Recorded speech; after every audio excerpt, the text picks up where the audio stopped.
What is up, winning team? Today we're going to be talking about the levels of child sacrifice, because there's levels to this. And I think that we as humans, an observation I have made as a child of the Lord, but also as an educator, and also as somebody who is educated, is that we tend to add these connotations to phrases. I do think it's done on purpose, and I'll talk a little bit more about that in a moment. We add these connotations to phrases that enables us to actually understand the things we're talking about. So when people think of child sacrifice, I feel like it's one of those things that people's brains immediately go to, like going on some hill and some altar and like slicing the head off some child. You know what I'm saying? Type of thing. But a lot of these things, similar to selling your soul to the devil, as I said to you guys before, there's levels to it. Right? And it again, some of you are going to find out why, are going to know why I'm laughing about what I'm about to say. Comes down to compromise. If you know, you know. Okay? So, let's talk about child sacrifice. As a parent, right? And we're talking about this from a parental standpoint. As a parent, if you have a child, right, it is a responsibility. It is the most difficult job, I believe, in the world. Probably, I don't know. Married folk with children, if any of you are bold enough, tell me what you think is more difficult between the two, being married or having children. Both, I think, are more worth it than anything else in the world. But I do believe that obviously because they're so worth it, they're so difficult, they can be difficult. That's why they're difficult, because you're going to have to fight for anything good. And I promise you that anything that's good and godly, the more good and godly it is, the more that the devil's going to come for those things, which is why the devil came for Adam and Eve. Because what's more godly than a man of God and woman of God coming together? But anyway, child sacrifice comes down to compromise. If you're a parent, right, you've been given a responsibility, a huge responsibility to look after your children. And your job is that now they are just vulnerable, precious little creatures that when loved, looked after, given healthy boundaries, wise advice, discipline, etc., will thrive in this life. The Bible says, teach your child in the way he should go, and if and when he gets older, he will not depart from it. Oh my gosh, how have I not been able to quote that? Teach your child in the way he should go, and when he leaves, he will not depart from it. Something like that. I think it's in Proverbs 5 or 6. You know, and so it's like a responsibility to raise a child. So I talk about raising children. Yeah, it's a responsibility to raise the child. So you are supposed to be the one who is looking at like what is appropriate, not appropriate for them to do, what is good, what is not good for them to do, what is safe, what is unsafe, what boundaries do they need, what discipline do they have, and everything, because they don't have the ability to do that for themselves. That's why even outside of biblical sense, in society, we have things like ages of consent and whatnot, because we've established that, yeah, a child might think something is fine when they're like 13, because they're 13. They don't know any better, which is also why sometimes I kind of think when adults say certain things about kids and how this child did this, I'm like, they're a kid. Of course they thought that was a good idea. That's the point of why we're supposed to be here to say, love you, darling. Yeah, we're not doing that. But so when faced with opportunities, it is up to us to protect them and not sacrifice them or their childhood for something else. At the very basic level, right? Child sacrifice. If you are prepared to allow something to happen to your child that you know is not for their betterment because it will somehow benefit you, you are sacrificing your child. That is like the beginnings of it. That's what I'm saying. It's the compromise.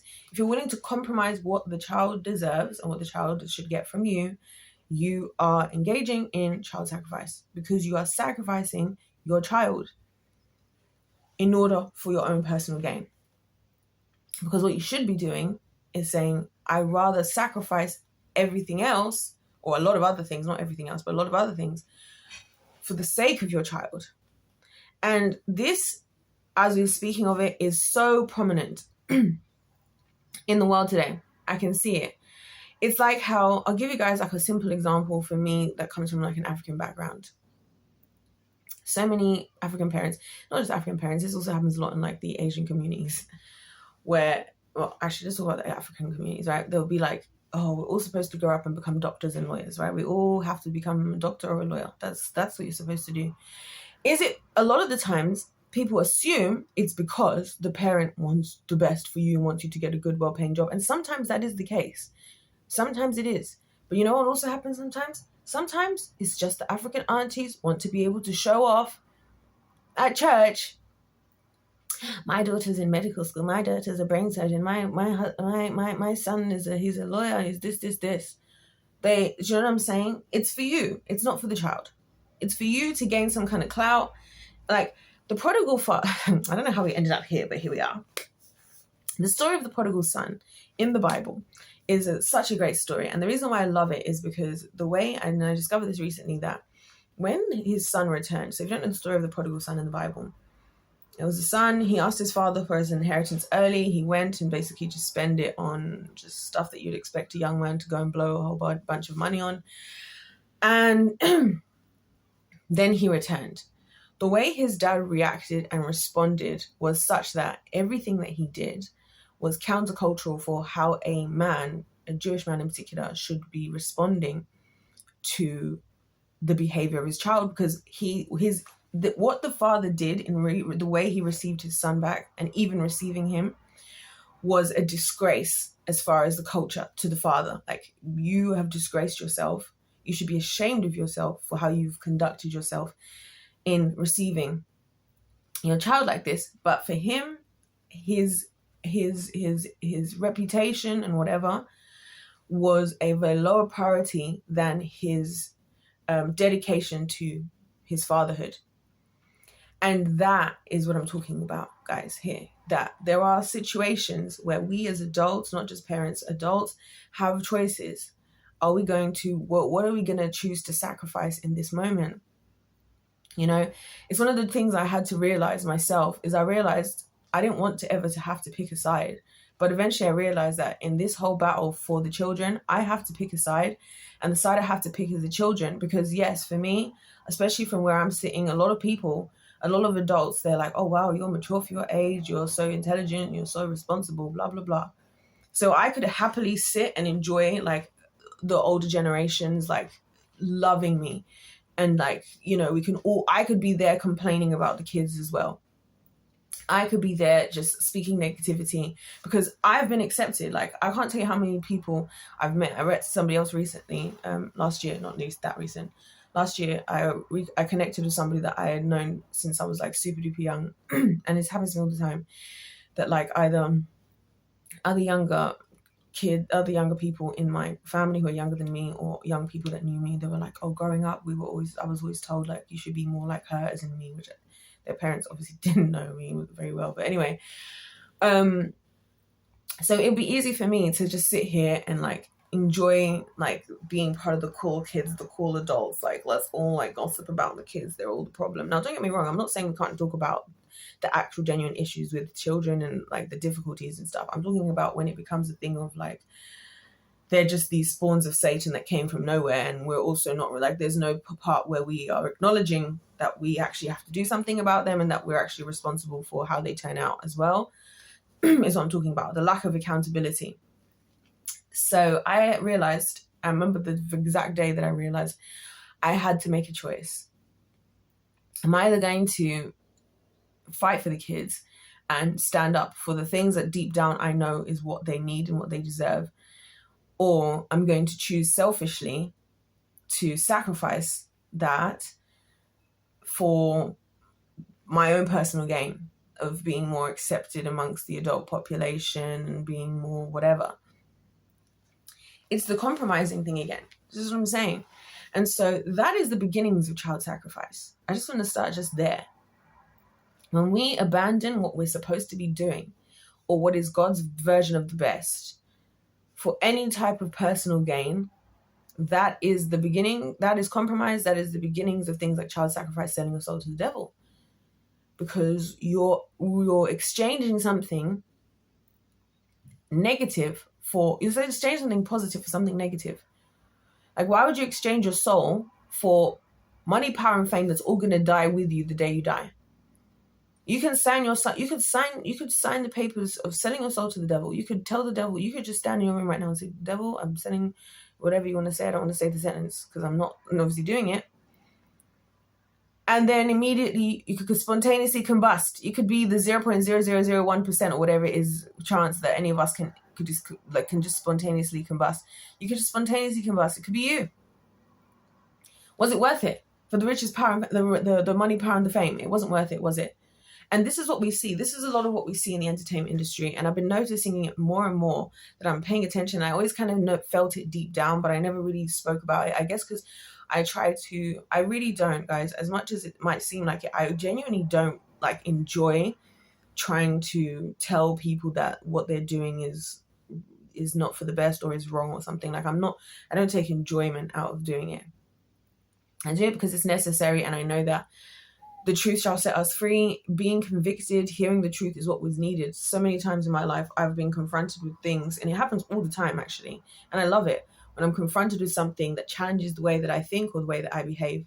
And it makes me have to think about, well, what do I need to, level up whatever I'm doing. So that's why I'm talking about this here now as well, to just say yeah, we also need to do that. When it comes to the kids, and maybe some of you, I'm hoping that this video would reach some people who need to hear this, but I've noticed in a lot of these, particularly in the entertainment industry, a lot of people will, they'll see certain things, because you should hear the stories. The stories that stick out to me are not even the stories of the people who we now know as child stars or whatever stars. The stories that stick out to me are the children who never got into the industry because their parents pulled the plug because of the things they saw in the industry, because of what they saw from these producers when they went to the audition and how they were treating their kids. And they were like, no, it could just be as simple as something felt wrong. And I was like, I can't do this. My intuition's telling me this is off. Or they saw something. They saw that the producers were being overly touchy in a type of way that is weird, or their behavior seems predatorial, or what the children are being asked to do is inappropriate. Because I do think about this. I do think about the trauma, because kids are just being trustworthy. Imagine if your parent, you get to hear, oh my gosh, there's auditions for Disney Channel when you're a kid. Of course, that's going to sound so much fun, so cool. And you're going to want to do anything as a kid. You're going to want to look past anything if it means you're going to get to be on Disney Channel, right? But at what cost? And the only people who have the ability to truly count the cost is the parents, or whoever's the legal guardian. And so if you're seeing that, but then you're thinking more about the paycheck, and this is what ends up happening, is you end up with these kids having to essentially look after their parents. And I don't mean this in a negative sense. If your child is in a comfortable, healthy situation in the industry, they're not being taken advantage of, and the results are that you manage your child and you make money. I don't think there's nothing wrong with that. Of course, you have to live. And of course, if you're making money and you're spending all your time helping to manage your child's career, I'm not against that. Again, but you have to internally make sure that you know that you're doing what is fair and just. Because again, we hear so many stories of Bad Baby. I heard, Daniela Bregoli, the one who's known for the cash me outside, how about that girl? So many of these young people have failed. The way that the world dealt with her is so off, by the way. I just want to say, because for me, it was so abundantly obvious that this girl's spirit was broken. She didn't care anymore because she felt like nobody cared about her. I could tell, I can tell, because I work with kids, that this is the same thing. A lot of kids in schools, the reason why they don't work well, it's not because they're stupid, it's because they feel like nobody cares about them. They will never say that in those plain English words, but you can tell, because the second that you pay a little bit of extra attention, or you listen to them, or you treat them like somebody who deserves love and who deserves to be looked after, their behavior will change completely. Completely. It's insane. And also their ability to do the work will change completely, With her situation. So what happens with her? Fast forward. Her mum took her money to look after, right, that she made. She's like, I've never seen that money. And I was only given a $500, she said $500, I think a month, or whatever. And it would always be those parents that are like making out like, oh yeah, we're doing this for your good. We're doing this because we want to make sure. It's like Britney Spears' parents, same thing again. But then when you start to look into it, because now people have woken up to realize that, oh, Daniela's mom was part of the problem. Yeah, because we don't do that in society anymore. She's willing to, sit there crying her eyes out, saying, I don't know what to do, in front of the whole world. Because again, why are we even bringing kids, like your teenage daughter, onto a show like Dr. Phil for the whole world to see her problems as a child, right? Especially as a daughter to your mother. I promise you there's nothing worse. These are the things like I will never do to my daughter. Like, you come and speak to me, I am not going to broadcast this to the whole family. I'm not going to broadcast this to the world, because I've experienced that and it hurts. This is why I don't talk about my problems with anyone, honestly, to this day, because I'm like, there's no safety. Where do you go to safely speak about things and like be able to have the comfortability to work through your issues without it becoming just like public news? You know what I'm saying? So I saw that, broke my heart in the beginning when I saw her, and I could just see it. From then I knew immediately then, from what I saw on that interview with Dr. Phil, before now she's even become successful and whatever.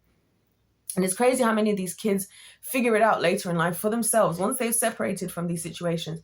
This is what I'm saying. It's the sacrificing. You're prepared to sacrifice your child for some kind of gain, for sympathy, right? You would rather, even a lot of people do that. Oh, I don't know what's wrong with these kids. Like, oh, blah, blah, blah, blah, blah. Like, it's like, no. In the job that I do, it's really, truly interesting to see that it's always the parents who say stuff like, it's the kids that they're hanging out with, it's the guys that he hangs out with, blah, blah, blah, blah, blah. Because I've also worked with a lot of kids who've been to like the pupil referral unit, which basically, if you ask me, is like the version of children's prison. Like, if you get kicked out of school, and most of the people who go to end up in Peru do end up in prison. And yeah, I'm just like, or at least a lot of the people, who end up in prison. It'll be the parents like, oh, my son, he's just caught up with the wrong crowd. I'm like, and it'll be their son was like the ringleader. Meanwhile, it'll be the mum giving herself a hard time, talking about, oh my goodness, I don't know what happened to him. I've been trying so hard, but he just, and I'm like, I know you might not like some of the decisions he's made, but I promise you he's on the right path, and he'll be trying, he'll be doing his best, and as best as he can as a teenage boy or whatever, right? Because he's not going to obviously be delivering in the way that a grown man would. And it'll be those parents that are giving themselves a hard time. Like, this is what I'm saying. This is when I realized that, like, there is two sides to this. It's like the angels and witches thing I said again before, and how women, there's no in between with us. We're either an angel or we're a witch. There's no middle point. There's no middle point. And so when it comes to these things, how many of these people in the entertainment industry, like, I've been really paying attention recently more and more and more. Even the Beyonce, like, when she was like, she started in her career when she was like 8. I'm really questioning a lot of things, I'm not going to lie, about like what I think would be appropriate for my own children to be doing and at what age. Just because, like, again, if you're being plastered all over like the TV and in performances, or even on the internet, a lot of these people who show their kids, the children, once they become adults, will just wake up to a reality where there's like a whole bunch of people who know who they are, a whole bunch of people who have all these thoughts, a whole bunch of people with all these comments and everything that they didn't ask for. So, like, are we actually protecting them, or have we again sacrificed them for the sake of gain? Because again, it is a good thing. Like, the mom content, I'm one of the people who's watched a lot of this stuff myself, and I find it fascinating. And I've thought about it for myself, like, would I actually, put my children on camera? Because yeah, it's all fun and games now, but then they have to wake up one day and realize that this is what I'm a part of. Like, you didn't even think about how I might feel later in life. And all these people have seen all these things. And then again, because adults can be really weird with kids, like, now you feel like you know the kids. So if you saw them, like, oh my gosh, it's so cute when you did this when you were like 5, like some random person who's never met you before. Like, that's a bit weird. It's a bit weird. I don't know. It's a bit weird. So like I'm saying, these are just the low levels. And yes, of course, at the other levels, I shouldn't say low levels, because I don't really think we should. I think any sacrifice is not good, right? So let's just say that. But I'm just saying, like, these are the low levels, as in, like, there's, of course, there is the actual, you know, like what a lot of these rich, let's not say rich, a lot of these people in power are doing, like, you know, I've said this to you guys before, the adrenochrome. Unfortunately, with children, let's talk about this. The thing about children, the younger we are, the more valuable we are. And that is both spiritually and scientifically. I hate to say it.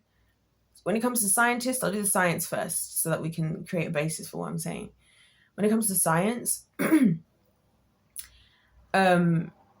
cells of embryos, unborn babies, are the most useful and valuable cells because they can turn them into anything. They can take embryonic cells and turn them into an arm, into a leg, into a this, into a that. They can do all these experiments because it's cells that are still developing into something, and the possibilities are endless. So the cells of a baby, the cells of an embryo, an unborn child, are so much more valuable than the cells of an adult. And that's actually why the science industry is in favor of abortion. It's not because, like, the enemy would want you to think, we are supporting your body, your choice. In fact, I've heard even mums talking on the internet. I remember there was one mum who was saying how basically the doctor just said to her, like, because she was told about her son, who she's had her son now, and my goodness, he is a beautiful little boy. She's Australian, this Australian girl, and she was explaining how this second child, how the doctors told her, because of all these scans and whatnot, that their child is likely to potentially have some kind of issues, right? But they then just went on to just kind of be like, but we can just get rid of it and you can try again. And she was distraught, like crying in her video. Like, I think she like filmed in her car just after she come out, or like the day after or something. And she was distraught. She was like, I can't believe that these doctors, this doctor or whatever the title of the person was, just spoke to me about getting rid of my child, as in, like, we're just gonna like literally just like we're just gonna hit delete and then just try again. Like, and she kept the baby. Like I said, shout out to her. I respect her so highly for that. And he's beautiful, gorgeous little baby boy, so cute.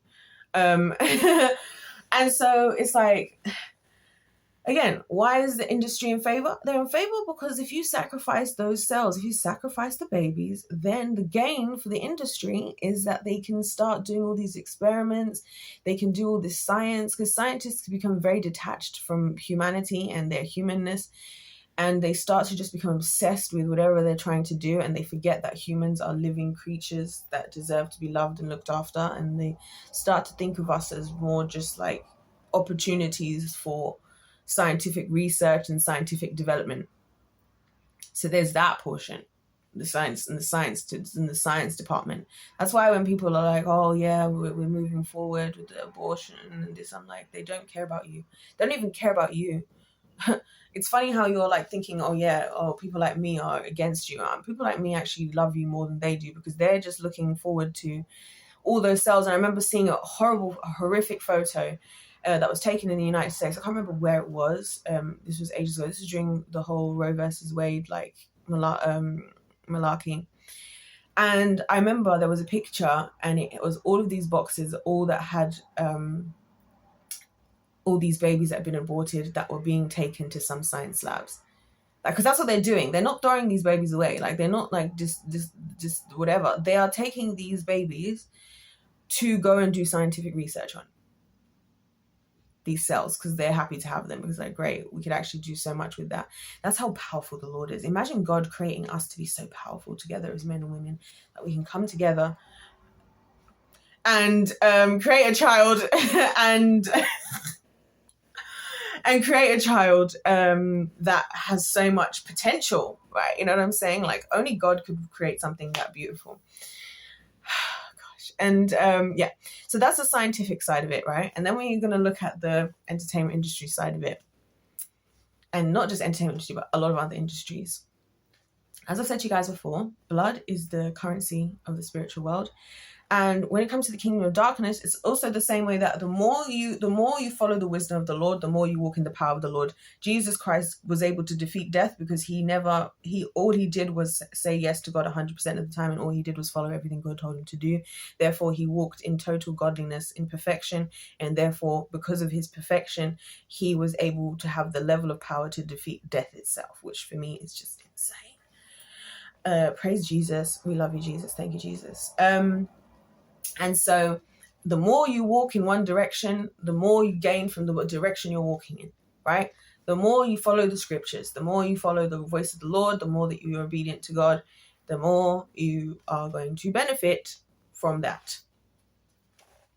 The more you walk in the kingdom of darkness, the further, the deeper you go, the more power you're going to get. So, of course, what is the most disgusting, demonic, degenerate thing? We can all agree, despite whatever your spiritual perspective is, that doing crimes, particularly of sexual and violent nature to children, is what we in society, I want to say claim, because we don't really act like it a lot of the time, if you ask me, because there's a lot of people, again, will sacrifice your child because you would rather be having a nice Christmas. You don't want to not invite Uncle so-and-so or Auntie so-and-so or whoever, because you don't want to rattle the boat. You don't want to ruin Christmas Day. So you'd rather allow your child to be taken advantage of. You'd rather allow your child to be assaulted and everything than selfishly, because you don't want to be the one who ruined Christmas. You don't want to be the one who ruined whatever, right? So yeah, we all as a society agree that those are the most heinous things. So of course, if you want to have the maximum power in Satan, you got to do the most possibly demonic, disgusting thing that there is, which is, of course, the physical abuse and sexual of children. And of course, babies again have this crazy thing that if you torture, if you put in children in a state where they're severely and they're stressed, they're going to release more adrenaline, which obviously can be formed into adrenochrome, which is what all of these crazy demonic people are using to as an anti-aging thing. Like they're kind of basically looking at the blood of children as the fountain of youth, right? They use it. It's also a drug. It's got, I think it's hallucinogenic qualities and properties, all these things. But to get it, you have to have the kids in a state of stress and whatever to release their adrenaline, and therefore that's why they sexually abuse and physically abuse these kids to get that stuff. So on a scientific level, it has to be that, because that's only something, again, that's specific to children. But on a spiritual level, because you're the furthest away from the godliness, so you're the closest thing to demonicness, and so you're going to have the maximum opportunity for demonic power. So again, the child sacrifice. What are you willing to sacrifice? What are you willing to do?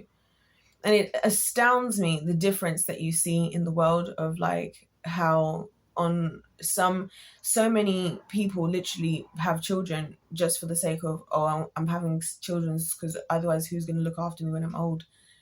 And I'm like, that's really backwards. Or because they think it'll be cute because their friend is having a child. So let's just all have kids together. Then we can go on play dates and whatever. Like, have you thought about that you have to be a parent? Have you actually stopped to think about being a parent? Have you actually thought about that? Because it's not a joke as a job. And if you're not actually taking that seriously, you're sacrificing that whole child's poor life. No wonder so many people today, adults included, by the way, because we were all children once, which I know adults seem to forget. I think sometimes I'm like, do we? Have we all forgotten that we were once kids ourselves? But anyway, that's why I feel like so many people feel unwanted, unloved, not cared about, because that's what happens. A lot of people had kids for the wrong reasons, something selfish. If you got pregnant by a guy because you were trying to keep him, did you think about what that child is going to have to deal with? No, you didn't. You're sacrificing your child in advance because you want to lock in some guy that doesn't want to be with you, that's already told you doesn't want to be with you, and you think, oh, no, if I get pregnant, I'm going to trap him. No, darling, this can't be how it works. This can't be what we're doing. You know what I'm saying? We gotta aim higher. And so, I'm just saying all this stuff, guys, because I really think it's time to just it's enough. Enough is enough. Child sacrifice isn't always just the things I've mentioned in the latter part of this video of killing kids and whatever, right? It is also anytime we compromise our roles in children's lives, anytime we're not doing it in the way that's best for them, we are sacrificing them. We are sacrificing them, because then whatever the results of what they have to deal with now, they are born into a world, into a life they didn't ask for, that they're going to be expected to be grateful for, with a bunch of issues they didn't ask for. And it's funny because the Bible says a lot of really interesting stuff. The Bible says that as parents, we're supposed to leave 2 generations worth of inheritance to our children. Like God's way of doing things is very different. David had Solomon. David said David was so close to the Lord, when he had Solomon came along, David was like, listen, I wasn't able to build the temple of God in my time. Here's the blueprint and here's all the resources you need. All you need to do is just do.